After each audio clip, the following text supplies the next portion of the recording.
안녕하세요. 오늘은 민주당이 법사위에서 강행 처리한 노란봉투법에 대해 이야기해 볼게요. 이 법안은 하청업체 노조가 원청 기업과 직접 교섭할 수 있게 해주는 내용을 담고 있습니다. 이로 인해 많은 영향이 예상되고 있는데 함께 알아보죠. 이 법안은 지난 정부에서 2차례 시도했지만 대통령의 거부권에 막혀 불발된 바 있습니다. 하지만 이번에는 민주당이 법사위에서 의결을 마쳤습니다. 이제 곧 본회의에서 최종 통과를 앞두고 있습니다. 노란봉투법의 핵심은 하청 노조가 계약 관계가 없는 원청 기업과 교섭을 허용하는 것입니다. 쟁의 범위가 경영 결정으로까지 확대되어 사실상 모든 경영 행위가 파업 사유가 될 수 있습니다. 이 법안이 통과되면 특히 자동차와 조선업계가 큰 타격을 입을 것으로 보입니다. 이들 업계는 많은 사내 하청 업체를 두고 있어 노조의 승인을 받지 않고는 해외 투자를 하기도 어려운 상황이 될 수 있습니다. 또한 민주당은 상법 개정안도 처리했습니다. 1차 개정의 시행이 얼마 되지 않아 2차 개정안까지 통과시키며 자사주 소각을 의무화하는 3차 개정안도 준비 중이라고 하니 앞으로의 상황이 더욱 우려됩니다. 이런 일련의 법안들은 기업의 경영 환경을 심각하게 위협할 수 있습니다.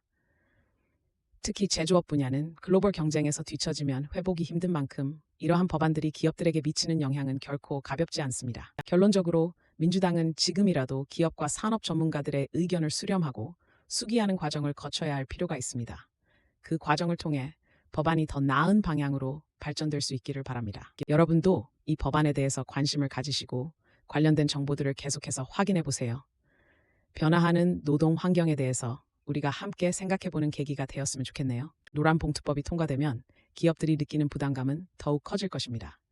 특히 대기업들이 큰 투자를 계획할 때 노조와의 협상이 필수적이기 때문에 기업의 경영 전략에도 큰 변화가 불가피합니다. 법안의 통과가 기업의 글로벌 경쟁력에 미치는 영향은 물론 국내 경제 전반에도 심각한 파장을 일으킬 수 있습니다. 따라서 산업 전문가들의 목소리가 중요하겠죠. 이재용 삼성전자 회장, 정의선 현대차 회장, 김동관 한화 부회장 등 많은 기업 리더들이 미국과의 협상에 나섰던 기억이 납니다.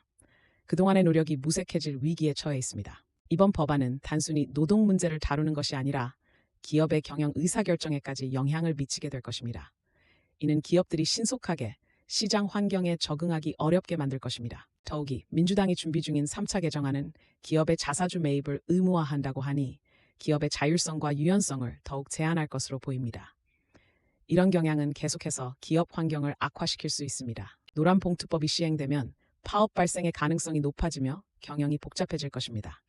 따라서 기업들은 더욱 치밀한 전략과 노사관계를 고려해야 할 필요성이 커지겠죠. 법안의 통과는 이미 경영 환경에 부정적인 신호를 보내고 있습니다. 이럴수록 기업들은 경영 전략을 재검토하고 법안 시행의 여파를 최소화하기 위한 노력이 필요합니다. 사회적 합의가 결여된 법안 통과는 결국 기업의 경쟁력을 희생시키는 결과로 이어질 수 있습니다.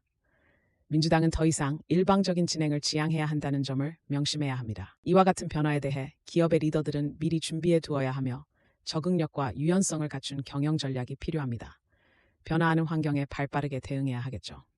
이번 법안이 통과되면 기업들이 직면하게 될 여러 가지 도전 과제를 충분히 고려해야 할 것입니다. 이를 통해서 기업의 지속 가능성을 확보하기 위해선 다양한 방안이 필요합니다. 정치적 결정이 기업의 미래를 위협할 수 있다는 점에서 민주당은 더 많은 전문가의 의견을 수렴하고 중재 노력에 나서야 한다는 이야기가 나오고 있습니다. 앞으로도 관련 법안들이 어떻게 변화할지 지켜보는 것도 중요합니다. 우리는 미래를 위해 지속 가능한 경영 환경을 만들어가는데 함께 힘써야 할 것입니다. 여러분, 이 일련의 사건들이 우리의 삶에 어떤 영향을 미칠지 함께 생각해보는 시간이 되었으면 좋겠습니다.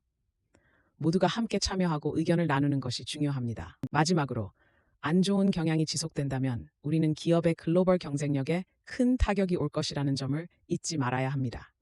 우리 경제가 더욱 건강하게 성장하기 위한 방법을 계속 모색해 나가야 하겠죠. 여러분도 이러한 법안들에 대한 정보를 주의 깊게 살펴보시고 주위 사람들과도 이야기를 나누어 보세요.